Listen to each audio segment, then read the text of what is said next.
happy, dude. I think I'm dying here, man.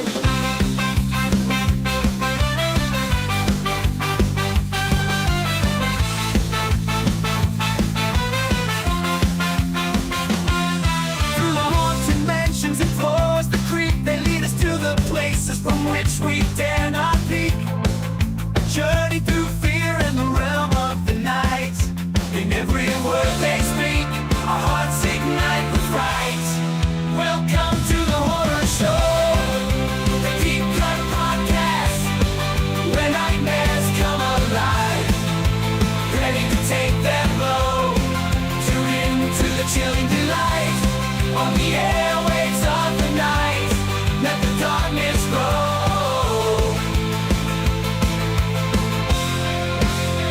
Let the darkness grow.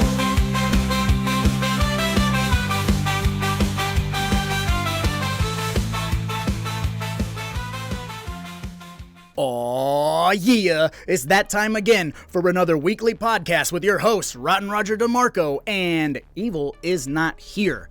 That's right, this week, doing something a little bit different. Bringing on a guest remotely. You will know and love this man's beautiful face. He and I have been down for a very, very long time, but Mr. Frank Fulci is in the house. Yeah, and the crowd goes mild, bro. Mild? That's fucking spicy picante crowd right there. Hell yeah, hell yeah. So, for the good folks out there in internet land, listening, watching, if you are not familiar with Mr. Frank Fulci, if you just are on auto download or, you're just checking out what's going on because I got a guest on, this man is a motherfucking legend to me. I love me some Frank Fulci, and you have done so much for so many scenes.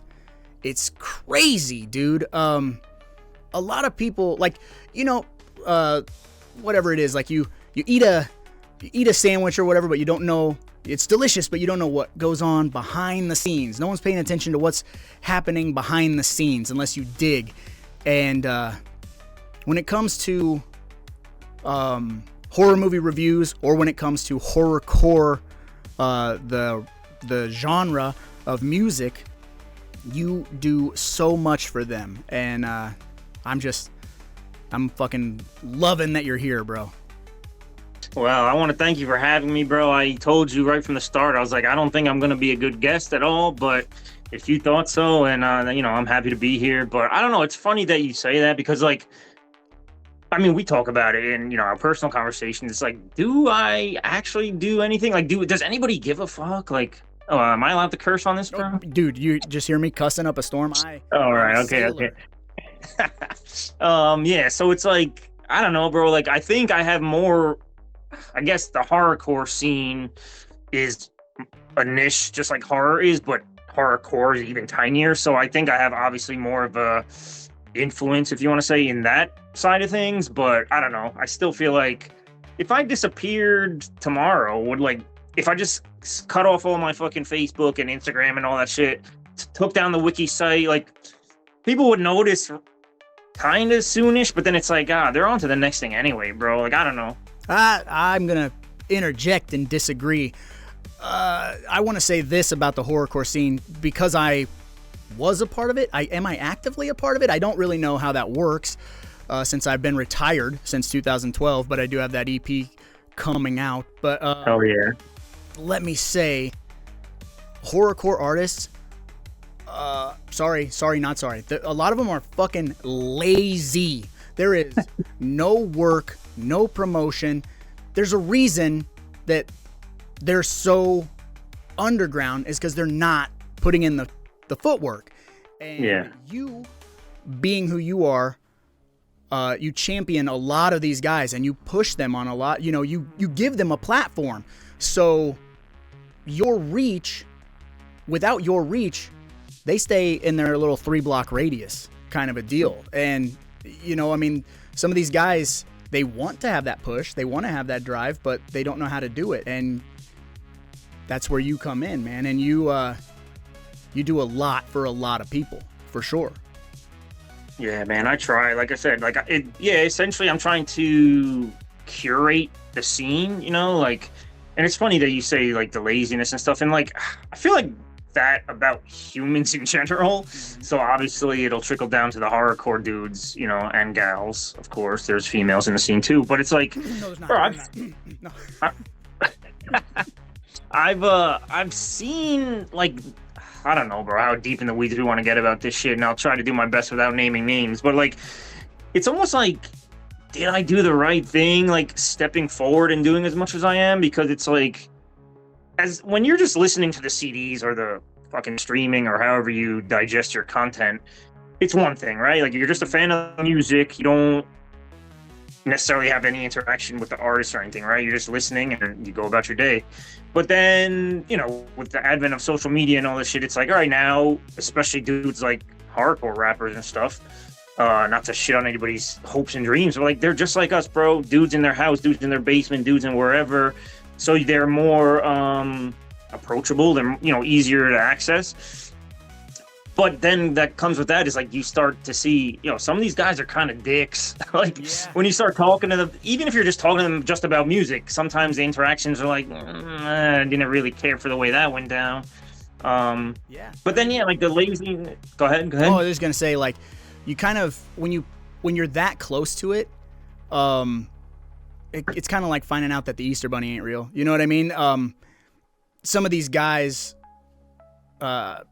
project one thing, but then when you just, peel a couple layers off that onion, you're like, I don't, you know what I mean? It just takes a little bit.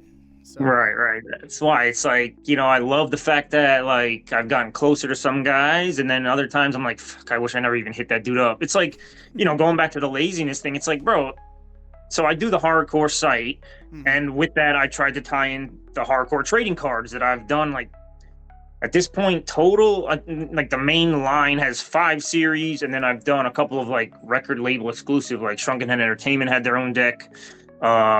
When Bloodshot was doing the Horror Crunk Entertainment thing, I had that deck. So I've done, like, 7, 8. I had the Chops series. I've done, like, 8 or 9 things. So obviously, I'm approaching all the artists to get their permission to put them on a card and to get their input. Oh, what photo do you want? Blah, blah, blah.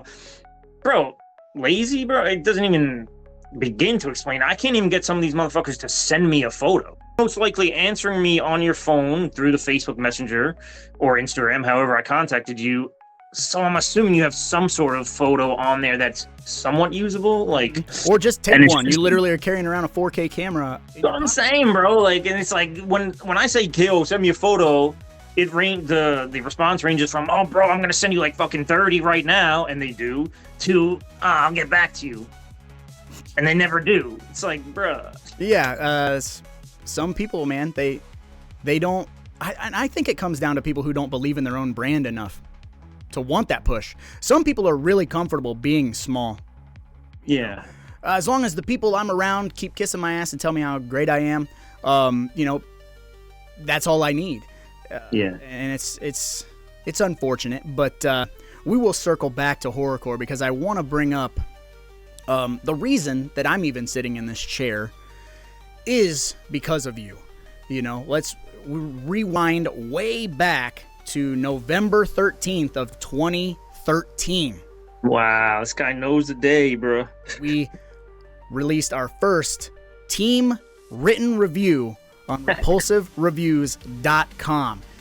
Hell yeah, bro. Hey, science. Yeah, dude. What a rough ass movie.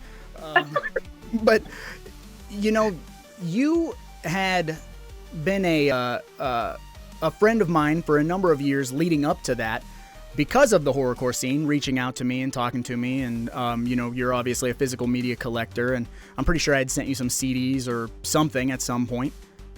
Hey, bro. So we had just kind of built this bond on music, even though I don't necessarily care for my entire back catalog or whatever. But and then also our mutual love of horror, and that led us to Repulsive Reviews. And I think you were instrumental in pushing me into the video reviews. Oh yeah, definitely, bro. Because you have such a, and I don't know if you would agree with me or not. Like your charisma is there, bro. Like I mean, I'm like your biggest fucking hype man, bro. I've always tried to be at least. So it's like, I remember you did. I don't even know what made you do like the first video review. Maybe you were getting like sick of just typing and sending me shit. But you did like one. It was probably super short, maybe like 3 minutes, and you were like overly animated and everything. But I loved that style from you because like you can do that. Like. Yeah. You can be a character if you want to be, like I don't have that shit in me, or maybe I do more so now than, back then. But I remember you sent me that first one. I'm like, bro, this is what you need to be doing. And the cool thing about that is like, again, you were like overly animated and everything. And like, you were living up to this like TV host thing, which again was fucking awesome. But like, I also like that gradually you just work. I don't know if it's more of a comfort thing for you, or you're just like, fuck it, I don't need the shtick. Like, let me just be me. So we like gradually got to kind of how you are now on the mic and on the camera, where you're just like chill, like whatever, have a normal conversation. So, but I liked both sides of that. And like, I always was like, bro, we need more videos from you. Not even just for like a content thing, but I was like, bro, this is like, people need to see and hear you this way. Like, so that's how it started. And that's why I was always like, bro, I'll be the fucking writer, typer, whatever. And yeah, you be the video man. So that's how that kind of came about. It's wild, dude. And yeah, that whole shtick, this is also ties into the horrorcore scene. And I mean, I'm clearly sitting here wearing a Riddlebox jersey, but going back to things like my true sense of humor, who I am as a person, stems a lot from Psychopathic Records. So a lot of, Diamond, Donovan Douglas, and Guido, Stranglemania, obviously Weekly, Freakly Weekly, things like that, when you're doing stuff like that. And, not taking yourself too seriously was like a big drive in creating that Rotten Roger character.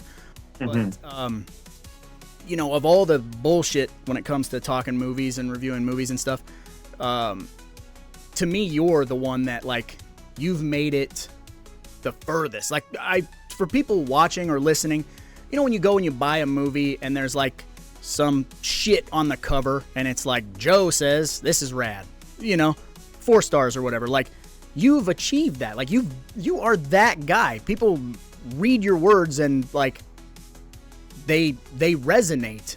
And where I'm just, a guy in a shitty video store or a log cabin in the woods screaming, you can't really put Rotten Roger fucking says this fucking kicks fucking ass on the front of your movie. I'm not the most well-spoken fella. So yeah, but honestly, bro, first of all, I think you're too hard on yourself.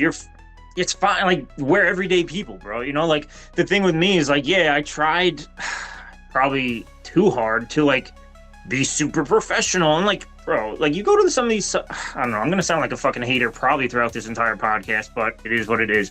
But like, you said like I've gone the farthest. I honestly think, bro, like not to toot my own horn or our horn at this point, and I've said this to you before in private, like we should be a lot further than we are. And it's not for lack of trying. Like, God knows you bust your ass in every fucking thing you do. I try until I'm just like, bro, it's not even fucking worth it anymore. And it's like, you go to some of these review websites where like, I know these dudes are getting literally hundreds and thousands of dollars worth of merchandise sent to them for free to review, to write about, to talk about, whatever it is.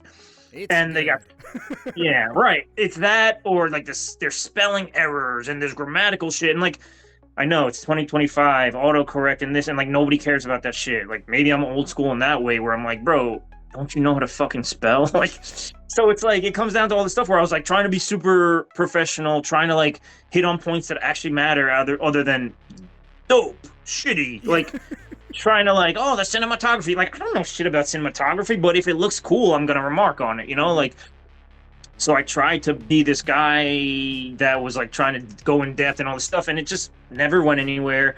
And I'm a website guy, bro. That's why when you approach me with this, I'm like, fuck yeah, let's do it. I had the website up in what, like less than 24 hours when we first did it, bro. Like, I had it designed in Photoshop. Yeah, I designed it in Photoshop and then made it a live functional website within that same period, 24-hour period.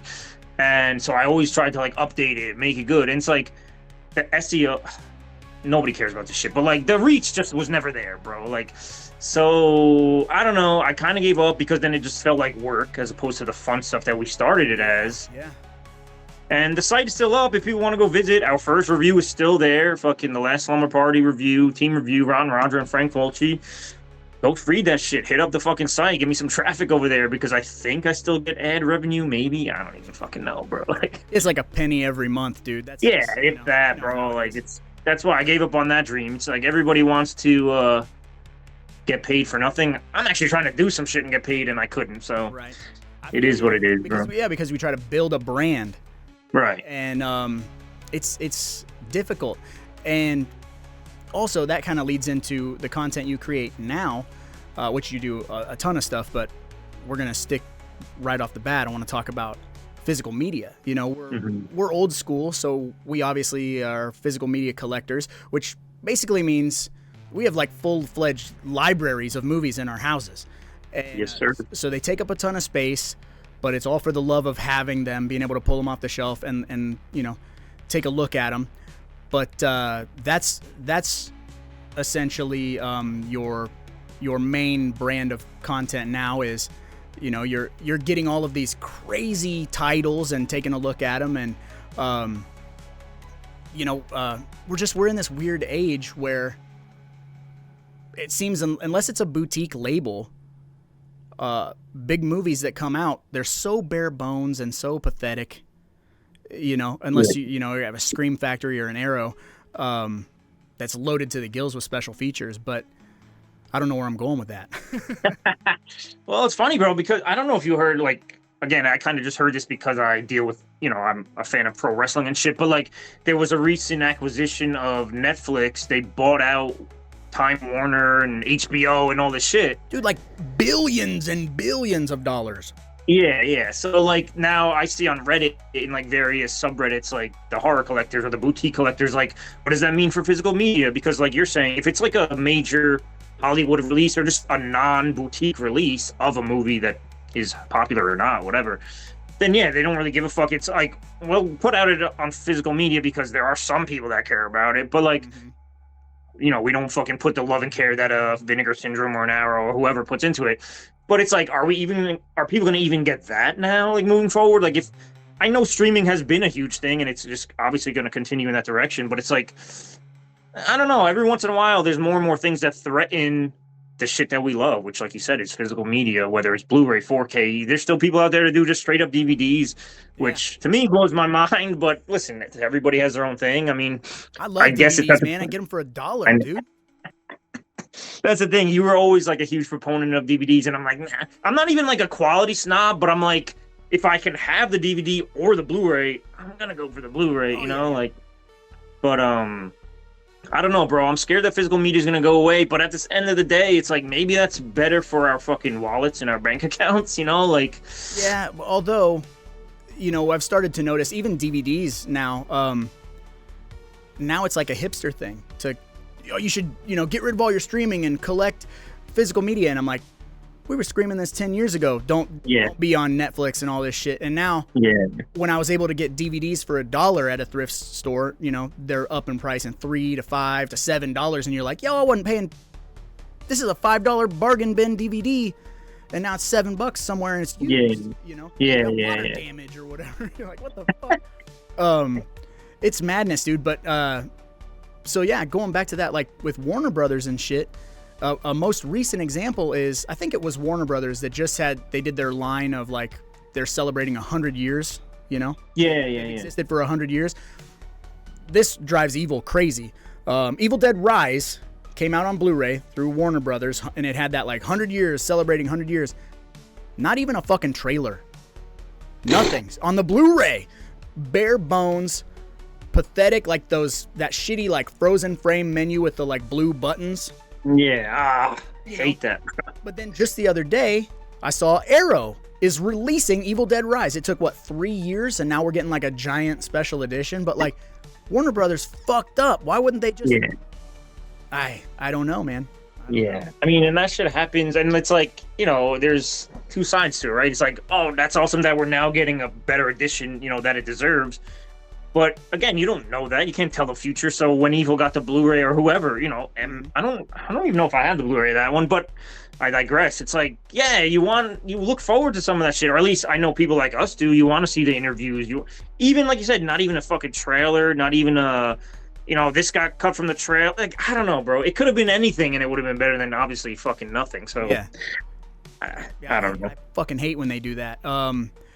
My favorite movie of this year just came out on Blu-ray, and I'm holding out to buy it because I'm like, I'm gonna wait and see if a special edition comes out. But The Long Walk just got released, and I am fucking gaga over that. And I don't know if you've seen it yet. But No, I haven't seen it yet, bro. I actually haven't even heard that much in either direction. Like, oh, it sucked or oh, it was great. I think my coworker said he liked it, and that was like the extent of me hearing anything about it. Did you read it? Have you read it? I know you were. Nah, man. So many fucking Stephen Kings that I haven't read, unfortunately, but it's a very easy read, and I mean, everyone always says, the book is better than the movie. It's true in this case as well, but you can watch the movie and it's fairly close. With Stephen King movies, I wish they were 6 fucking hours long. I'm such a snob for like, I want to watch this all day long. It needs to be Tarantino length, I don't want a fucking hour 40-minute movie. No. Yeah. Well, it depends, bro. I mean, because I don't know. I hate to admit it. Like, I think I'm stuck in this generation, and me and you are not that far apart in age, but it's like, I remember when we didn't have our fucking phones glued to us, and like, our attention span was, you pay attention to what you're doing, whether it's reading a book, a movie, whatever it is. And now it's like, if a movie is an hour 40, I'll be like, oh, man, like, I don't know if I have it in me to sit for an hour 40. Like, obviously, if this shit catches my attention within the first 10 minutes, I'm invested, I'm good. But if there's like a split second where it's kind of a lull in the excitement or whatever the fuck it is, I'm grabbing my phone. Yeah, you're and like tempted to lift up your phone and like, yeah, and I hate that. Like, I hate that about myself. Like, I know that's how the younger generation is, but I never wanted to be like that. But like, I'm stuck in this weird thing where like my attention span is shit. Like, I'm constantly grabbing my phone, and then I'm like, oh, I missed that. Now I gotta rewind, or I might as well just pause this. So an hour 40 movie becomes either 2 sittings for me or fucking 4 hours. Like, yeah. So I agree with you that I would like longer content, but it's gotta be the right kind of shit. Like, it's gotta be good. Unfortunately, our brains are being rewired because, like you said, like, we don't want to be those people, but you have a phone, you have a computer in your pocket at all times. So, and it's even different from when it was when we started Repulsive Reviews, to where it's just, I mean, you're just constantly like, well, let me just check. My wife calls it the magic 8 ball, or your crystal ball. She'll be like, consult your crystal ball. If I'm like, I think this is what happened, she'll be like, look at your fucking phone, and I'll be like, yeah. So I Google it or whatever. You just have like someone is always fact checking you constantly, like, nope, this. So yeah, but having that stuck to your hand is it's a crutch, dude. And I did this thing last year where I bought a phone holder, and I put it on my wall, and I have my charger tucked through it. So I literally will, when I'm at home and I'm working on videos or whatever, I plug my phone in and I hang it on the wall like it's a fucking wall phone, and I make it face the wall so I don't see it light up or anything. So I'm like, if I hear it like ding, ding or whatever, I'm like, I'll check it when I want to. I'm doing this. So I'm really trying to like break away from being on them. No, that's a good idea, bro. And that's the crazy part, is like, we have to make a conscious effort to break that habit. Like, how the fuck did we even get to this point, bro? Like, it shouldn't be effort. It should be like, you don't need your phone. But like you said, our brains are being rewired, and not in a good way. I mean, like, I get it. Phones and these devices, whatever, it's a necessary evil. So like, obviously for emergencies, you need a phone or whatever. Bro, we should just go back to fucking flip phones. Like, I think everybody would be a lot happier. There would be way less fucking strife amongst humanity. Like, people are fucking insane, and this technology just makes it worse. But I don't think that's what we're here to talk about, bro. Also, just one last thing about phones is I completely am anti like watching a movie on your phone. Yes, 100%, bro. You need to be on a big screen. That's big screen, loud, dark, just focus on what you're focusing on, you know? Hell yeah, bro. The only thing I do on my phone is like YouTube shit. Like if I'm on the treadmill at the gym or something, obviously you want to fucking, you know, make the time go faster because who the fuck likes cardio? Although you guys seem to love cardio. You guys are fucking beasts. But my kid loves cardio. Yeah. Cardio tries to kill me. So, you know. Yeah, but yeah, I mean, that's the only time I'll watch on my phone, bro. That's it. Like, can't do that shit. I don't know. Bro, I have one of my boys, like my best friends. He watches like all his movies, not all of them, but most of his movies in bed on his phone like this. I'm like, nah, not for me. Yeah, it's not the same at all. You touched on wrestling a little bit. Mm-hmm. You said you're a wrestling mark. And I've known that for a long time. Obviously, you keep up with the current products. You know, you're watching AEW. Yes, sir. And Evil talk about AEW a lot. WWE, I don't know if you're keeping up with. I fell off on that shit. I mean, I think as soon as AEW came around, like that shit was for me, bro. I was looking for that type of product forever, and I finally got it. So like, there was no turning back. So yeah, that's where I'm at with that. But and so you started you have another little side hustle, which is super fucking rad.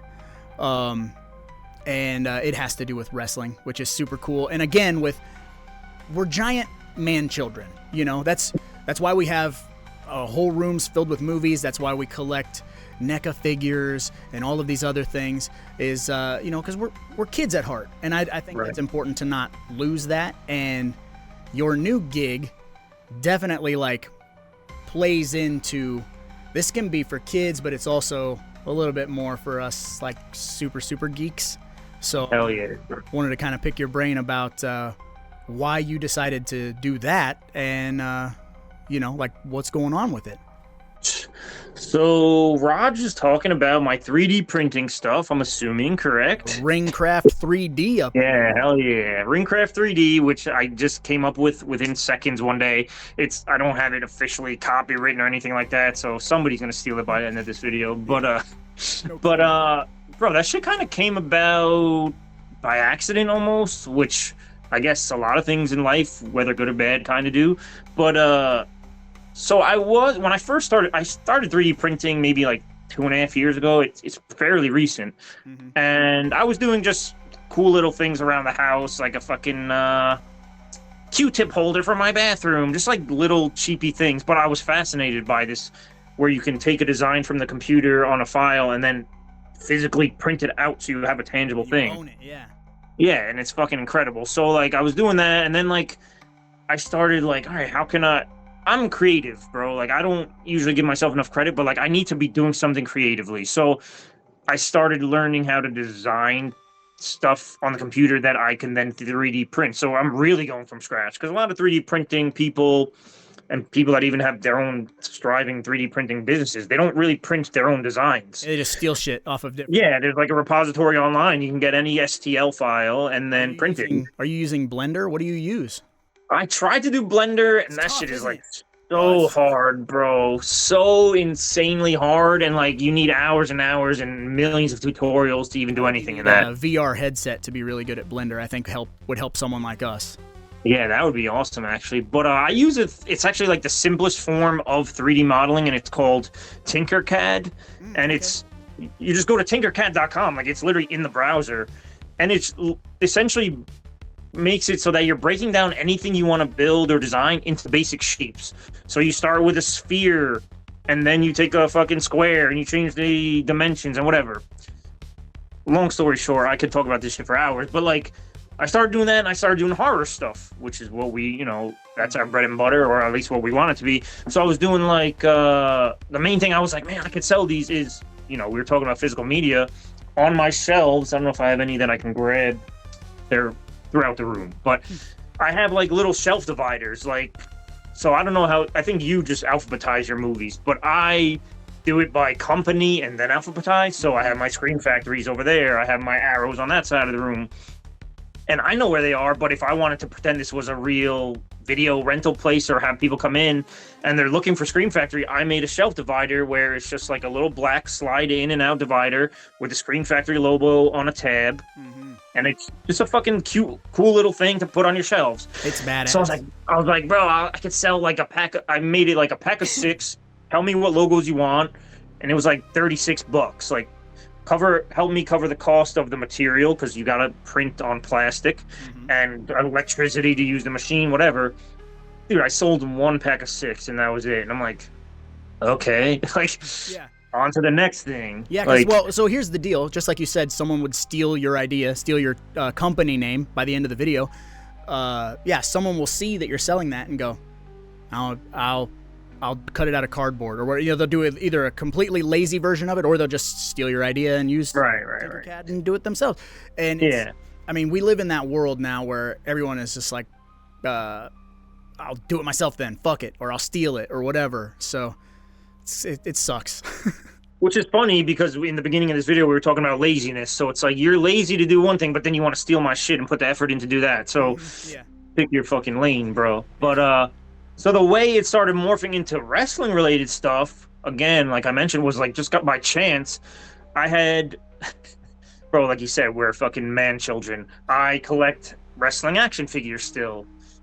One of the many things I collect. So I was at a random Walmart one day, and I beeline to the wrestling figure section, and there happened to be another guy over there, and he was talking to a worker, and he was like asking the guy, like, go look in the back for this specific figure. So it was just me and this guy in the aisle, and we were bullshitting, whatever. We started talking, oh, are you in this Facebook group for wrestling collectors, blah, blah, blah. So I was like, oh, no, I'll check it out when I go home. So I go home, look on Facebook, find the group he was talking about, and I found him in there because we had introduced ourselves to each other, obviously, and he told me his name. So I friended him on Facebook. And I hadn't really been promoting 3D printing stuff, so he must have like gone back on my profile, like, who's this dude? Like, maybe he didn't know it was me from the store. So then he saw something that I 3D printed, and he messaged me, and he's like, bro, are you still doing 3D printing stuff? And I was like, yeah, how do you know about that? Whatever. You fucking weirdo. And then, yeah, I was like, what the fuck? This guy, we just met. He knows like my whole life. So then he was like, bro, I've been trying to find somebody who does 3D printing so that you can print me the brick wall from the old ECW stage entrance. Yeah. So I'm like, bro, and with me, like, I don't know, I'm super hard on myself, and you know that personally, but it's like, I'm always like, I don't know if I can do that. But then when I get my mind on something, I'm like, fuck that, I'm gonna do this shit, and I'm gonna do it better than anyone else. So I told him, like, I don't know, bro, don't get your hopes up, I'll try. And then sure enough, probably within the next day or two, I had that shit printed for him. Nice. And then he was like, oh, that's fucking sick. And then, like, I was thinking of ways to make it better. So then, like, I bought a different color filament. Because, like, with my printer, you only print one color. And that's the majority of printers. You're painting your gear, though, now, yeah? Well, I was painting stuff. And I bought a whole bunch of paints and shit because I'm a psycho. And I've used them probably once. But because then I bought another printer that's multicolor. So now I can print in multiple colors. Yes. But that's it, bro. It kind of snowballed from there. He's like, yo, print me this brick wall. And then I was like, bro, honestly, why stop at just the brick wall part? Let me make the cages around it.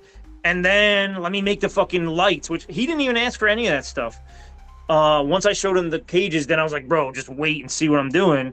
And then I printed fucking little, like, spotlights that, like, were actually movable and, like, all this shit. And I sold it to him, and then I sold, like, I think 1 or 2 more, and I got decent money, so I'm like, fuck it. This is it, bro. Like, then I started designing, like, little accessories, because I'm like, bro, it's hard to move that stuff, especially at the price point I was asking for. Let me do little stuff. So now I do, like, little fucking barbed wire bats, and I try to do shit that's not made by Mattel and Jazzwares and the actual figure companies out there, because why would you buy from me when you can buy the legit thing, right? So I try to do, like, crazy deathmatch weapons that aren't ever really going to see the light of day otherwise. Yeah, you just did the, like, the saw blades, like the hand saws, which is amazing. I mean, yeah, because stuff like that is, if you're a true wrestling mark, you know, a real wrestling mark is gonna be wanting those things, like the board with the nails in it, you know, from fucking Stranglemania and you know, weird shit like that. Barbed wire ropes for your rings, you know, things like that. It's all so sick, and it just makes, because most people, like, they're not playing with their figures, but they want to have a nice display. They want to be able to switch it up, take pictures, and that makes them, you know, that much cooler. Hit them with some cool lighting, put them on the entrance ramp, you know. That's why, man. Like even with that stuff, it's like, you know, like I said, with the horror shelf dividers, all right, that's one thing. But I was like, oh, this is gonna take off, and it didn't. Then when I started doing this shit, I'm like, bro, this shit's gonna pop off. And like, listen, bro, don't get me wrong. I made a few bucks here and there. I sell a staple gun. I sell a cheese grater. I sell, you know, these little things, and it adds up if I make a bunch of sales. But it's like I'm sitting on this shit, and like I don't have to make them until somebody wants it. Like I could just print on demand type of thing. Mm-hmm. But for the smaller things, I kind of do just have a little inventory on a shelf, like. Can I move these fucking little things at least? Like, I don't know. Nothing really ever takes off like I wanted to. So, like, I have the Ringcraft 3D name. I made the little Instagram thing and I post on there. But I'm like, do I even want to make an official site? I think I have like a one pager, like coming soon. And I have a couple of the items up on Etsy. But it's like, I don't know, bro. I think I got to keep pushing and just find the right thing because every time I post, you know, I mentioned Facebook groups for wrestling collectors. There's so many groups for everything. But like I'll put it up in the deathmatch group or the wrestling group or the indie group or the figure group, whatever, and everyone loves the shit, but then they don't want to like chalk up the money to. And then I'm always asking for peanuts at this point. Oh, I'll take $10. Like it's not like I'm asking for thousands of dollars. Yeah. But that's where I'm at, bro. I fucking love it. I'm doing it for fun, and I like accomplishing like, oh, I want to make a cheese grater at that scale, and it comes out dope first try. I'm like, bro, that's the greatest feeling ever. You know, like, I'm the fucking man. Yeah. I want to say this. I'm gonna hit you with some words of wisdom from the one and only Shaggy 2 Dope. The other day, during one of his live streams, he was talking, and he said, "You know who doesn't succeed? Quitters. They give up. You know, that's all there is to it. That's the difference between someone who makes it and doesn't make it. Is they quit."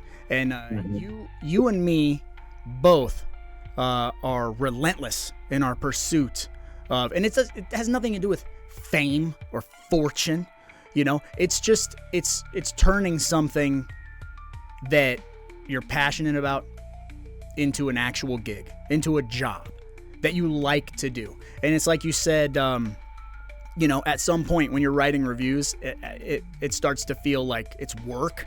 So it loses the fun.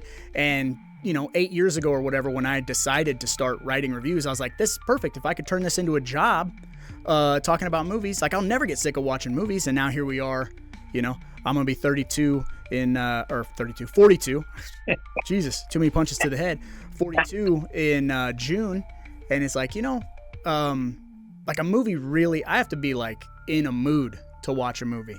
And especially to like want to review a movie and go deep into it. So that's why the podcast is, you know, it's evolving because as a, you know, when you grow, you evolve and you change the things you love. So, right. You know, but yeah, don't give up on that, dude, because it's fucking awesome. And there are a billion man children out there like us who are total marks. And, yeah. If you just keep saying, look at me, look at me, look at me, they have to look at you. You know what I'm saying?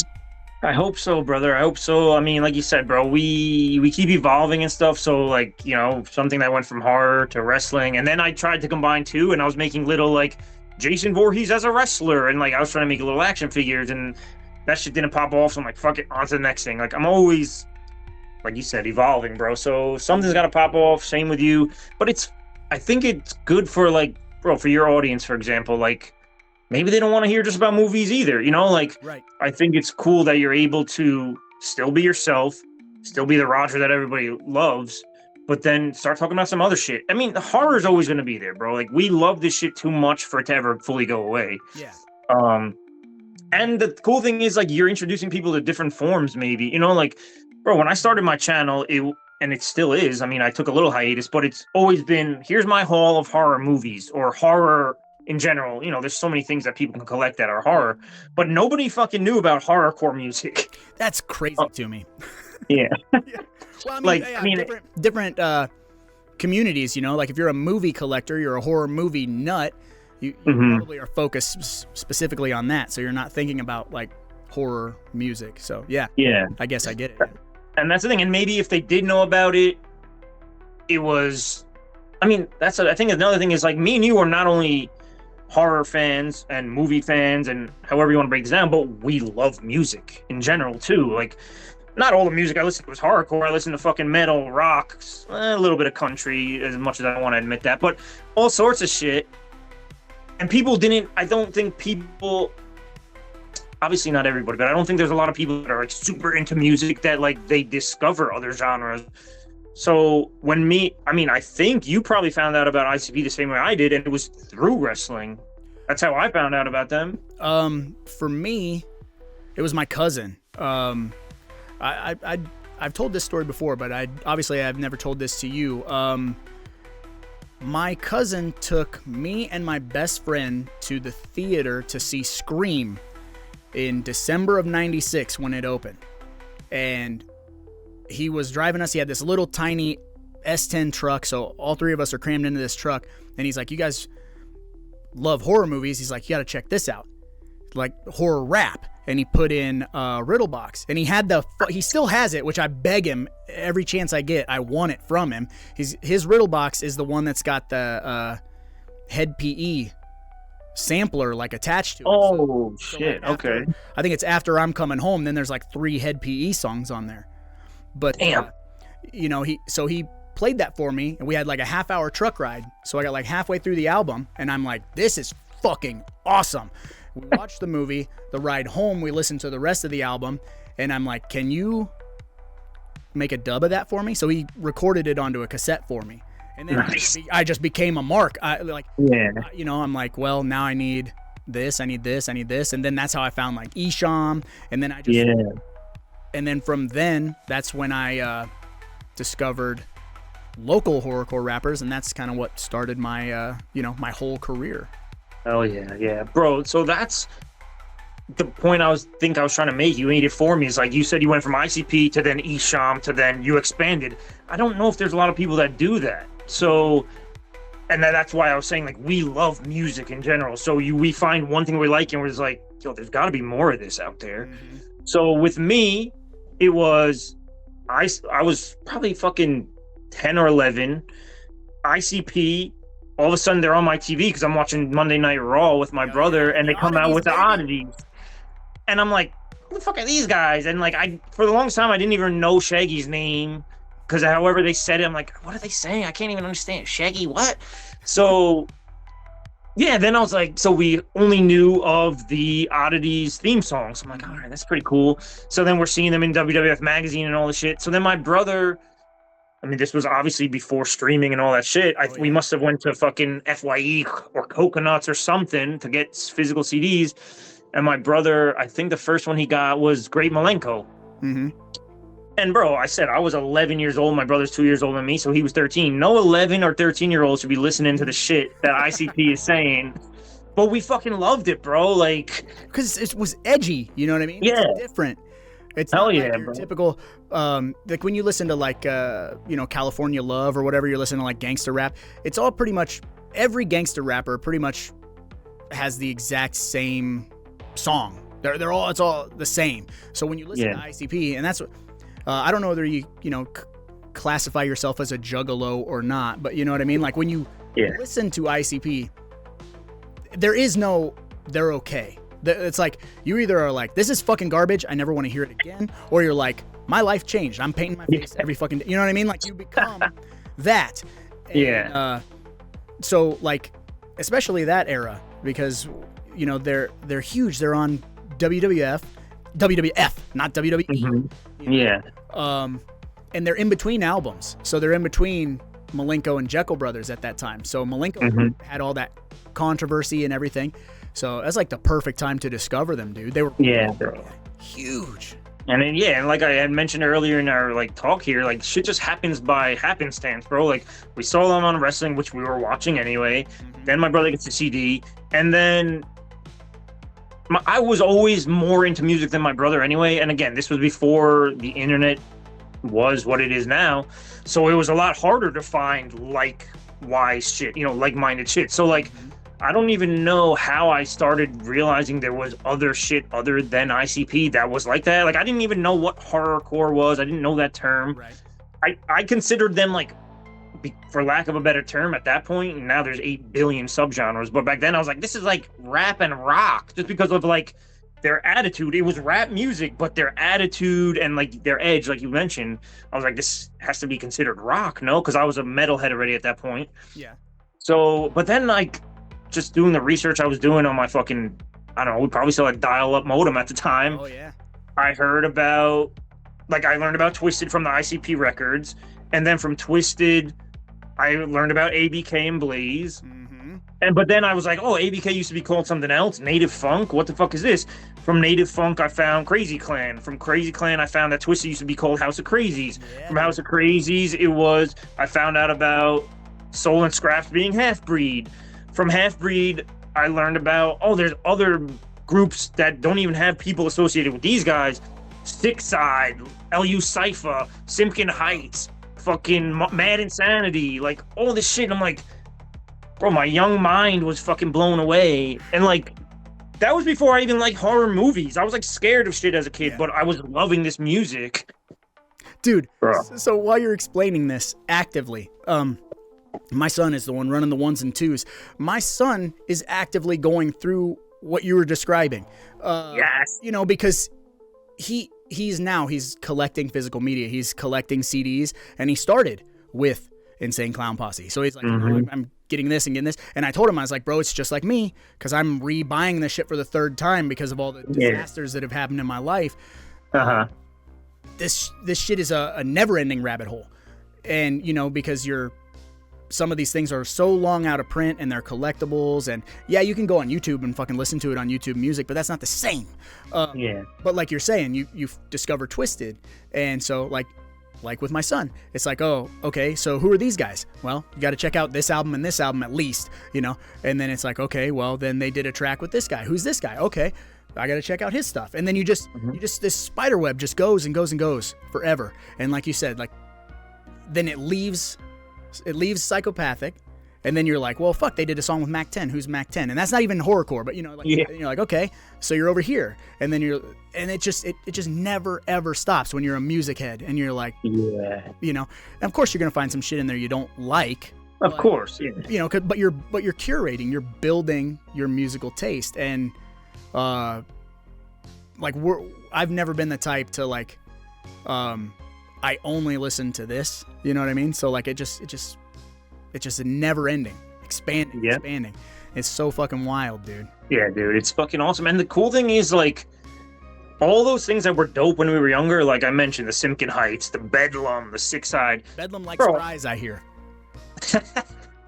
They will always like fries, bro. So I've been listening to that shit these last 2 weeks. Like, I had them all on CD, we know that, but I'm not digging through all my boxes and shit. So I've been doing the YouTube thing, like you mentioned. Bro, I throw on bed, like, while I'm working from home on my day job, fucking throw on the Bedlam Chemical Imbalances Volume 1. Still fucking flames. I don't know if I would show that to someone today who's like, yo, you like rap? Listen, like, what do you listen to? I'm not going to play them a Bedlam album because, like, they're not the greatest MCs when it comes to hip-hop. Right. But if someone was like, what's the defining horrorcore song for you, bro, I would go back to that old shit and say fucking Guillotine, which is Native Funk featuring fucking Half-Breed. 3 of the greatest verses I've ever heard from each one of those guys. So fucking good. I still love that track. Or Two Different Crazies, which was Soul and Scraps as House of Crazies, not Half-Breed yet, and Crazy Clan, so Native Funk and Lavelle. Like, I listened to Paraphernalia, which was, I think, Cap One's first. Cap One. Yeah, his first fucking horrorcore little EP thing. Still fucking dope, bro. Like, that shit, no matter how many times I revisit it, I'm still like, oh my god, it's so good, bro. Dude, that's how I am with like LU Cypher. Like, when I discovered LU Cypher back in the day, I could not get enough, you know? And then, like, at some point, somewhere along the line, like, I just forgot about them. And then, you know, you see someone mention them and you're like, oh, fuck yeah, they were the shit. And then you go back and then you're just like, oh my God. And then again, that's that spider web of like, well, what are they doing now? Like, what's going on with these guys? And like, just, it never stops, dude. Like, it never leaves the DNA. It's just who you are, you know? And that's the thing, bro. And like that, tying back to my site, the Wiki site, it's like, I want people to know what these dudes are up to, you know? Like, unfortunately, Cyanide did pass away from LU Cypher, but Hex, the other member of LU Cypher, bro, this dude drops like 4 albums a year, if not more. Like, you go on his page on my HorrorcoreWiki.com, cheap plug, fucking, bro, the discography section for him is like this long. because he's just dropping shit constantly. So yeah, bro, I'm trying to like connect the dots and like this site was around when we were younger, yeah, we had the fucking Horrorcore.com was the horrorcore.com, which I still miss to this day, don't get me wrong, but like the Kill Music was around, but like bro, when I was younger, again, I told you I was a metalhead, a rock kid, whatever, and I was doing the same thing. Just like I went from ICP to Twisted to HOK to Halfbreed, I was like, I love this metal band. Oh, this guitarist plays in another band. Let me listen to them. Or, oh, this singer did a side project and it's this. There was a website called, and it might even still be around, but it was like metalarchives.com or something. Mm-hmm. And it was set up similar to a Wikipedia or to a Horrorcore Wiki, where it was like a little biography, the discography, and past members, current members, and like see also, and like I said, the side bands or whatever. So I would always find out about new metal bands, and like if I was into power metal that month, I could find fucking 20 power metal bands to download music from and be an illegal asshole and get their shit that way. Or if I was into death metal, I would listen to whatever.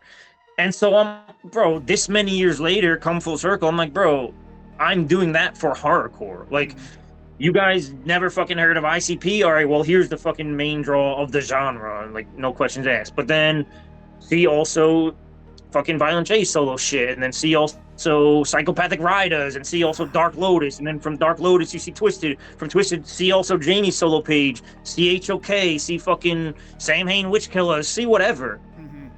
And I want people to be able to just fucking dig through the crates, so to speak, and find all this shit like we did, bro. Like, I'm making it easier for them in the day and age, but it's like, I just hope people fucking appreciate it, man. And I know they do. Like, there are people that hit me up constantly like, oh, man, I heard about this on your site, or I learned about this.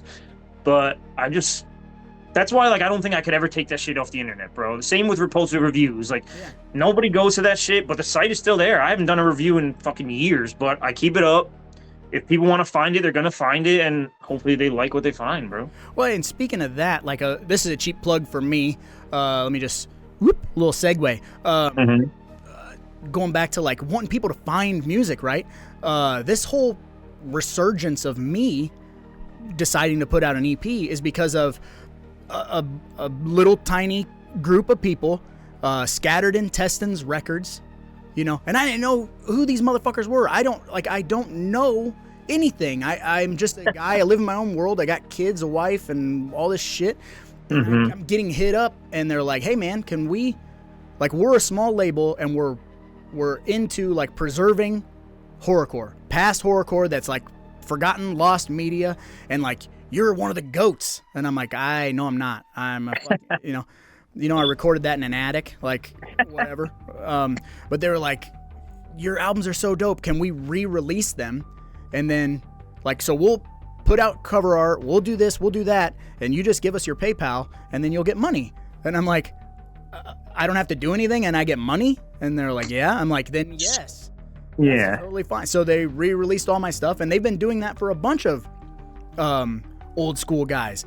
But that's what led me to wanting to record like a 5-6 track EP, is because they're these small little group of guys and they're trying so hard to preserve the art of horrorcore, and like, hey, pay attention to these guys. They were the shit. They still are the shit. Mm-hmm. And I was like, you guys think if I recorded an EP for you, would it like help you, you know? Because, you know, I mean, I don't, like you said, we look at ourselves like we're just regular dudes. I'm just a fucking goon with a basement full of movies. And they were like, absolutely, if you would do that, it'd be so fucking amazing. And so I kind of got bit by the bug and have been recording a couple new songs. And I hope it helps them. You know, I mean, I hope it helps them more than it helps me, type of deal. Like, yeah. But fucking wild. There are people like you out there doing that. Like, let's keep the fucking genre in the eyes, you know? Dude, I'm happy. Like, I want to thank them for bringing you back, but I also think that was just a small part of the puzzle for you to do this EP. And when I say that, I mean, the timing for this seems perfect, at least from an outsider's perspective. They hit you up with that proposal, right? Oh, we want to re-release your stuff. So that planted a seed in your head, like, I guess people still care about this. And now the fact that you've been getting back into ICP and shit lately, I think that combination of that little seed of like my old music is back out there, and now like your creative. Again, the horror shit was always there, but you're a hip hop head, so you're doing the hip hop stuff for a while, and then you just completely retired, uh, completely from doing any music. And I was so angry when you sold your mic and all that shit, bro. I remember you telling me about that. I'm like, this guy's really giving up, my God. And over the years, I always tried. I think I asked you, like, man, can I do an arson trait trading card? And like, I don't think you were against it, but you weren't that enthusiastic about it either. So I just never pushed I never pushed the subject. But like, I think with these guys putting that seed in your head, and then like you're just getting back into the wicked shit in general, which, bro, it made me so happy when you're. First, I didn't even believe them. I saw them post up some shit like, we're releasing arson trait music, and I'm like, I remember I messaged you. I'm like, bro, are these guys just talking shit? Like, who are these guys? And you're like, nah, they're did it. I've been talking to them. I'm like, oh my God, that's fucking sick. But I didn't know when new music was gonna come out of it. Yeah. And then with Tyson rapping, and then you started doing some shit with him. I'm like, yes, it's all coming together. My fucking dreams are back to reality. So it's fucking amazing, bro. I've always been a fan of yours. I think because you are such a hip hop head and music head, you are that much better because you actually have fucking skills as an MC, so you can rap about anything you want. Lucky for me, you fucking love horror, so you just happen to rap the style I like. So yeah. Oh my God. Those will just make my head real big. You just stroked my ego super big. That's all right. Go record another song now, bro. I will.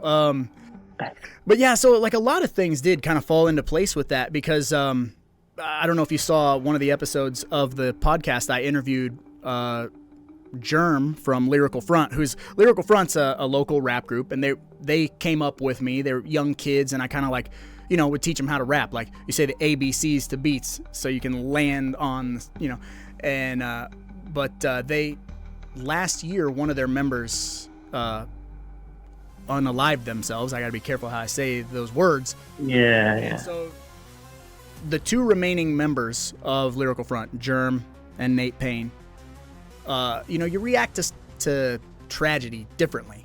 So like Nate, he went the full blown, like, I'm never going to rap again. I want to be like a counselor. I want to, if I can stop anyone from unaliving themselves, he's really like fighting for the cause. And Germ, to like grieve properly, he's like, I'm going to record a solo album, and it's going to be all over the place. There'll be like horror stuff, there's going to be like party stuff, but there's going to be some sad shit. And he reached out to me and he said, hey man, if I release a solo album, could I get a verse from you? And I was like, well, absolutely, man. Because I mean, we all grew up together and we all, became adults and went our separate ways and those type of things.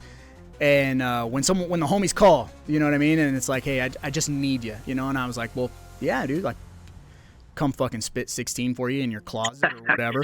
So that happened. And then, my son getting into hip hop, and like he does all his stuff on his own, and he had his first album, and he was like, will you do a verse for me? And I said, yeah, of course. So I did a verse for him, and now him and I, this will be the first time I've ever said this out loud, we're recording a group project. Can I say it? Yeah, it's called Bloodlines, because yes, that's the group is Bloodlines. Fuck yes, bro. That's awesome. Yeah, so I don't know how many tracks it's going to be. We haven't decided. Maybe, Tyson's holding up 8. He says 8 tracks. So Perfect number. And he's in charge of it all. He's producing it. He's mastering it. I just write verses.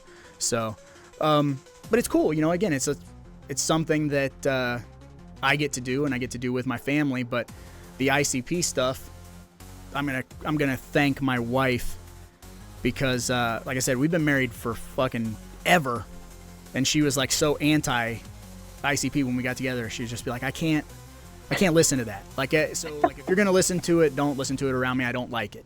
And so I basically had to, like, anytime I'm in the car by myself, that's the only time I can vibe to the music. And slowly I started trickling in music over the past year or so.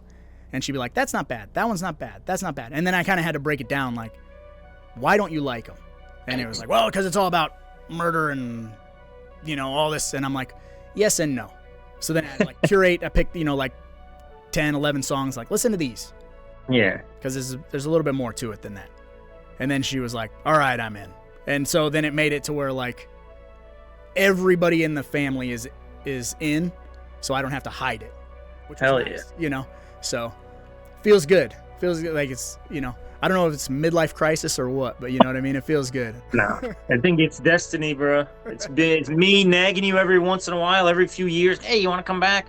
And then I don't, you know, I broach a subject and then I don't push it. But now's the time, bro. I'm fucking thrilled, and it sounds awesome that you're having fun with it. And that's my favorite part. Is like, yeah, I get to listen as a fan to new arson music, but like the fact that you, as my friend, are having a good time with this, it's fucking amazing, bro. Yeah, dude. I appreciate it. I have no questions that are left, but I have some hot takes. So I'm going to ask you some random things that are A, B choice. Okay. Hey, your hot takes. Okay. You can go into it if you want or not. So, all right. Let's see, bro. All right. Number 1, Freddy or Jason? Jason all day, bro. Fucking A. Hot dogs or pizza? Oof. I'm gonna say pizza, but that's probably the Italian in me. Because, bro, I don't think hot dogs get enough fucking credit for how dope they can be. And I'm gonna say this, it's not around anymore. There's a couple of spots, but close to where I used to live at my parents' house, there was a spot that was like essentially not gourmet hot dogs, but they had the craziest toppings on hot dogs, bro. And I'm talking about everything from like a chili dog, yeah, with some jalapenos and shit, to a peanut butter and jelly hot dog. Oh, like, shit. bro, just crazy shit. And anytime you thought one sounded like shit, it tasted the best. So pizza or hot dog, I don't know, bro, but fuck, that's a tough one, bro. Dude, yeah, because Give me a fucking... Go ahead. Yeah, New York hot dogs and New York pizza, man. Like, I mean, you got... That's the thing. I mean, and I don't care what anyone says, bro. People, even some people that I work with, we're in New York. They say, oh, Connecticut is the place for pizza. No, bro. New York fucking pizza all day. I never heard anyone fucking brag about Connecticut pizza. That's some weird shit. Stupidest shit ever, bro. It's, yeah, I'm going to say pizza just for our sake here, but do not underestimate a hot dog, bro. I think you go to Connecticut for wheat thins. I don't know. It's fucking... Whatever, that's some bullshit. Connecticut is good for nothing, bro. That's all. Yeah, not even hauntings. But WWF, WCW. Ooh. I will say, you know, the tribalism that goes on today with WWE, AEW, that was a thing back in the day, the Monday Night Wars, right? Yeah, dude. Fuck, Attitude Era was everything for all of us, bro. Like, I think WWF... But WCW was fucking good at a point, man. I loved the fucking NWO shit, that Wolfpack shit. Bro, I loved another thing that doesn't get enough credit, especially for wrestling now, Raven's Flock. Yeah. Greatest fucking faction in my eyes, bro. I loved everything about that, but I'm also a huge mark for stables and factions in general. But I gotta go with WWF on this A or B test, bro. I get you. There's nothing wrong with that. When you were growing up, did you ever... 2 TVs side by side so you didn't have to miss?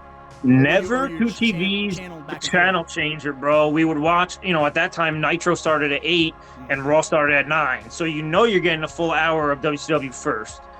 So no flipping needed. But then when Raw started, it was immediately go to that channel. And then during commercials of Raw, go back to fucking WCW, bro. Yeah. I feel you. I can't be mad at you. I do want to say this, though. My co-host... Mr. Evil Dead Inks, who is not here today, absolutely hates WCW. I can never get him to say a fucking good word about WCW. The Dub C Dub. Dude, that blows my mind, especially, I mean, obviously you know him more than I do, but like, bro, WCW, the days of Sting, when Vader was in WCW, it was way better than WWF Vader. Like, Cactus Jack in WCW, now I love Mick Foley, favorite wrestler of all time, so his stuff in WWF was also awesome, but Cactus in WCW and ECW, fucking incredible, bro. Like, the fact that Chris doesn't like that stuff, I don't know, bro. Something must have happened to him, bro. Must have, yeah, because, dude, I'm like a total mark for La Parka and shit. Yes. There were so many guys in WCW that were fire, that, like, yes, that never were, like, WWF guys, like, you know what I mean? So, yeah, I get it. So, yeah. But, all right, next one. This is a tough one. Maybe not for you, but Q Strange, Bobby Knight. Bah. That's a deep cut for anybody listening who don't know. And if you don't know, look up Q Strange and then look up Bobby Knight. Damn, bro, it's crazy because there's like different criteria that you can look at this at, right? Like MC wise, Q Strange all day. More storytelling, they're both actually pretty fucking good, but I'd give it a Q Strange.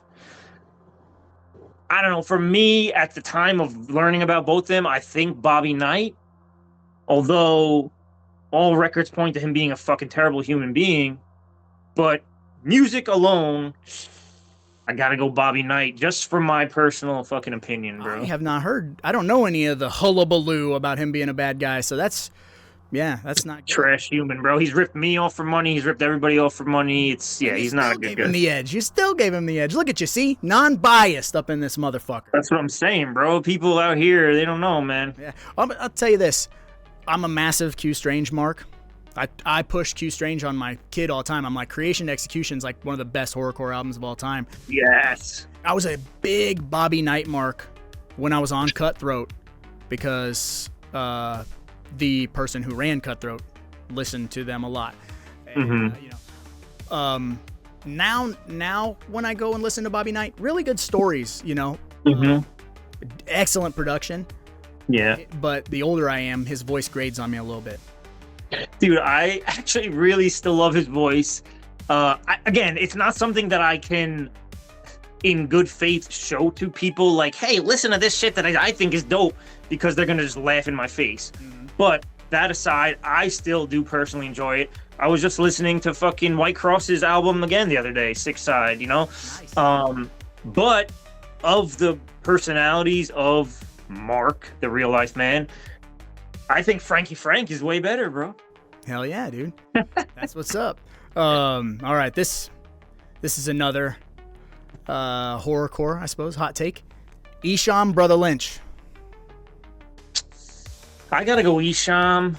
I think there's years in there where Isham was just straight garbage, but barring that, as an overall arching fucking dopeness, I go Isham. Although I still bump old school Brother Lynch from time to time too. His new shit, not so much. Although the shit he did on Strange was fucking fire. Yeah. That's another hard one, bro. You're coming with the fucking heat today. But overall, Isham, and I actually was just listening to. He just put out a new album. I don't know if you know. The Golden Hour, I think it's called. Golden Ages.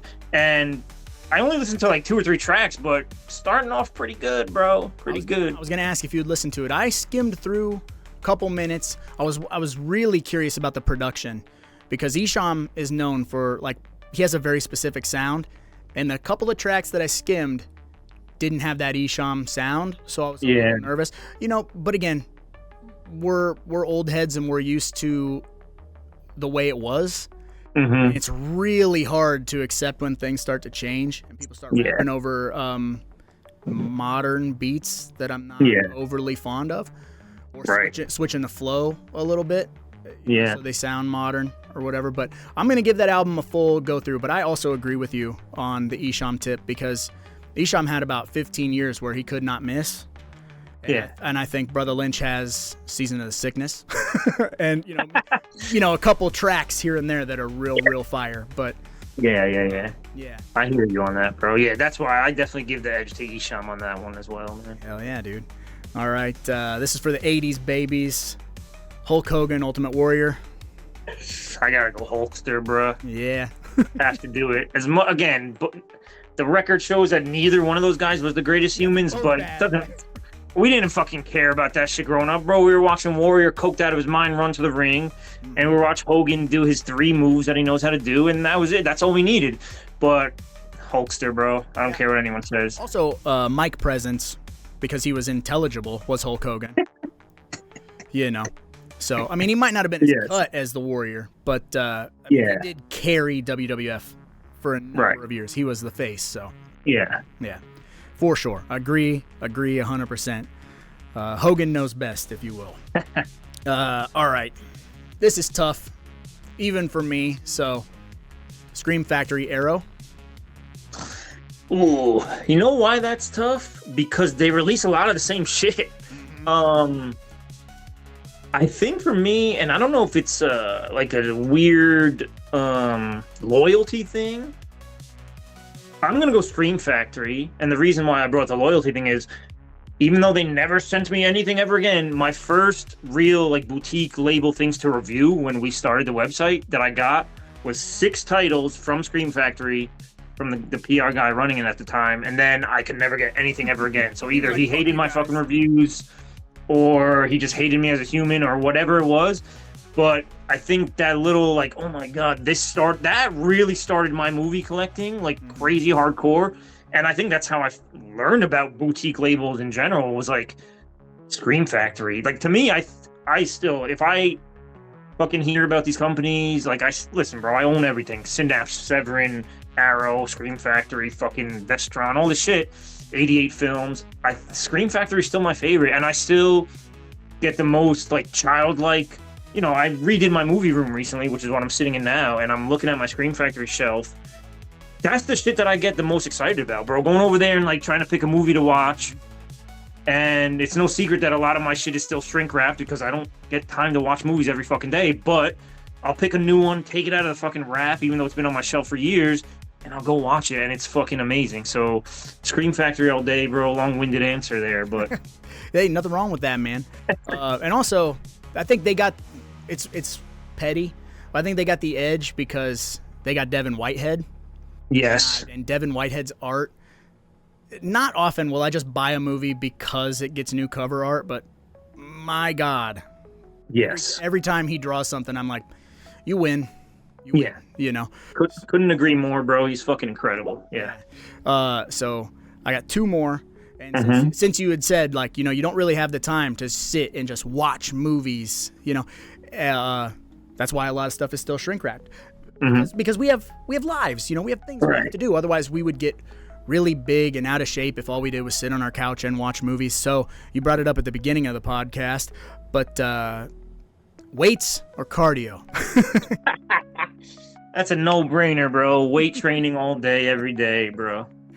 But you'll get tired, bro.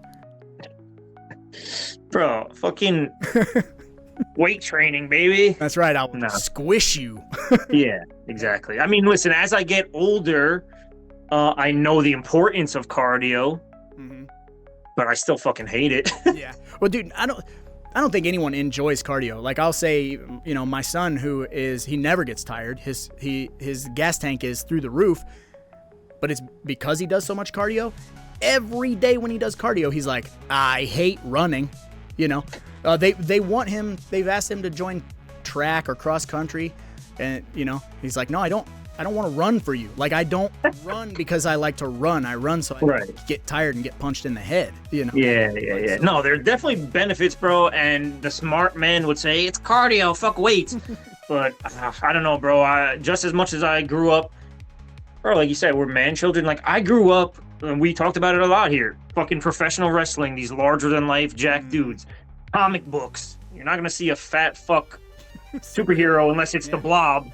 Action heroes, Schwarzenegger, Stallone. That's what I'm saying. Yeah, everything we grew up on is hammered in my brain. You got to be fucking jacked, bro. Like, and I love going to the gym and fucking abusing myself, bro. Whatever that means about me, I don't know. But slamming fucking weights. And now, listen, I don't even do heavy shit anymore, bro. My tendons can't take it. Yeah. And I'm an old fucking man now. But, like, I gotta have a pump, bro. I'm sorry. I'm with you. I like it. I got no issues. Our weight training coincides essentially with our cardio because we do a lot of functional movement training, you know, martial arts stuff. So we're hitting. Yeah. So it's both, I guess. That's why it should be both. Honestly, that's the right answer. But for A and B, might as well cause some controversy, bro. Yeah. Well, speaking of controversy, that's how I'm going to end it with you. I saw, I think it was today, you had a post. It was either today or yesterday. Because is there a new Twisted has a new album out, maybe, or a new song? No, new song. Dude, I'm glad you brought this up. New song. So, my final hot takes: Insane Clown Posse or Twisted? Are you a Twizzler? Let's just get it. Listen, bro. I support both. I still buy ICP shit. I still buy everything Twisted that I can. HOK, whatever they're doing. I think Twisted is better in almost every way, but I can't deny what ICP has done for my life, which sounds fucking crazy, but like who I am today, partially and big partially, is like because of ICP. Like the shit that I'm into, or maybe I was already into it and they just helped me bring it out. I don't know, but ICP, bro, GOAT. Like it's, I think my answer has to be ICP because it's like the Hulk Hogan question, bro. Like it's undisputable. Like just the influence that they've had that people don't even fucking know about. Like, and to take it further, you know, we were talking about it before, like going from ICP to Twisted to this. Bro, how many fucking Cottonmouth Kings fans would there be without ICP? Not many. Yeah. Like, sure, they've influenced things that people don't even know they fucking influence. So the answer for that can only be ICP. But I fucking love Twisted, bro. Like, if you have not heard that new track, it's wicked as fuck. It's called Keep It Safe. And they can fucking rap still, bro. They are the wicked shit still. So I know you don't like their rock shit. Half the time I don't like their rock shit either. But people need to stop being so, like you said before with something else, it's either love or hate. Bro, you can hate their rock shit, but these dudes sometimes, there was a couple of years ago, bro, they put out a rock album, the fucking Halloween album. I don't know if it was fucking part 2 or part 3 of whatever they were doing, the Songs of Sam Hain shit. So straight up wicked shit. Then they put out the EP, all in the same year, they put out the Eastside Ninjas EP with ABK and Blaze, which was like a street type shit. Then they put out the fucking... Like Riders, yeah. Yeah, then they put out Electric Lettuce, which was just a weed head fucking pot smokers EP. All in 1 year, and you're telling me I hate Twisted because of their rock shit. Right. Bro, I can't see why... Like, I get you, like, you're into the ICP shit now, you've always been ICP, and you like Twisted's old shit, I get it, but, like, bro, when they put out some shit, you gotta give them credit, because they can still fucking flow, and they can still rap, and if you listen to their both newest solos, there's no rock shit on any of them, bro, they're both rapping, so I think people are blind to a lot of shit, and they just pick and choose, but...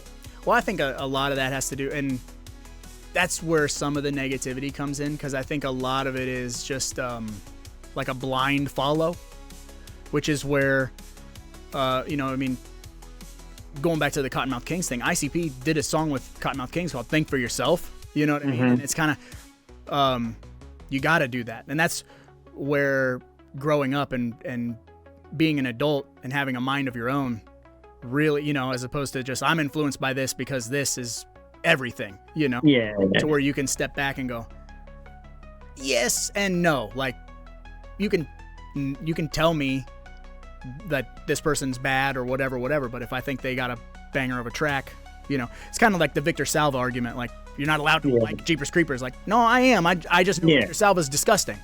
Right. I love Jeepers Creepers, but yeah, you know. Hell yeah. You know, so that's kind of that deal. Like, you can like Michael Jackson too, but you don't like what Michael Jackson does. Right.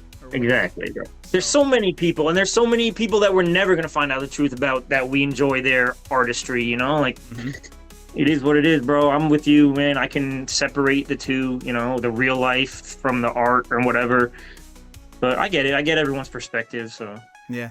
Well, I suppose, man, on that note, now that you've gone through the gauntlet of hot takes, before we wrap this up, why don't we just let everybody listening, watching, however they're consuming this, know where they can find you, what you're doing, and yeah, all of that good stuff. Oh, man, I'm doing fucking a little bit of everything and a lot of nothing also at the same time. So if you want to find me, YouTube, Frank Fulci, you'll find me. RepulsiveReviews.com is still up, even though we're not really actively writing reviews. It still exists in all its glory. HorrorcoreWiki.com for all your horrorcore needs. My personal socials and shit, I have the Repulsive Reviews Frank Fulci Instagram. I have my personal one. You can try to find it if you want. I have Ringcraft 3D for 3D printing shit. If you're a fucking wrestling mark and a figure collector, hit me up, and I can do shit that you imagine in your head that I haven't done before. So let's work on some custom shit. I think that's it, bro. I don't know. A little bit of everything, like I said. So I'm all over the place. You'll find it. I'm sure Roger will be fucking cool enough to fucking link all that stuff for me too. So we'll definitely put all of that stuff in the description. dude, it's been awesome having you sit here and shoot the shit with me. We really need to do this more often. Hell yeah. You know, because we don't get enough face-to-face time, you know? Yeah. We've known each other for 1 billion years. We talk all the time, but we don't talk like this. So Yeah. No, I mean, listen, I want to thank you again, man. Like, no, it's funny because, like, normally I say no to shit like this, bro, because even though I do videos and stuff on my own, I don't know, I get in my head. Like, my first thought is never like, that's dope, even though it is. It's, oh my God, I'm scared. That's just, you know, my brain, how it works. But I'm trying to get more into saying yes to shit. And, bro, like you said, we've been homies forever, so why the fuck wouldn't I do this, you know? So I hope I didn't fucking yap your head off, bro. I can get crazy with my thoughts and shit, but I want to thank you, bro. And yeah, man, I'm glad we did this, and hopefully we can do it again, like you said, man. fuck yeah, man. We will. So, all right. I suppose on that note, we should probably get going because, after all, there's a lot of movies out there and somebody's got to watch them. That doesn't work for this interview. But either way, right? Right.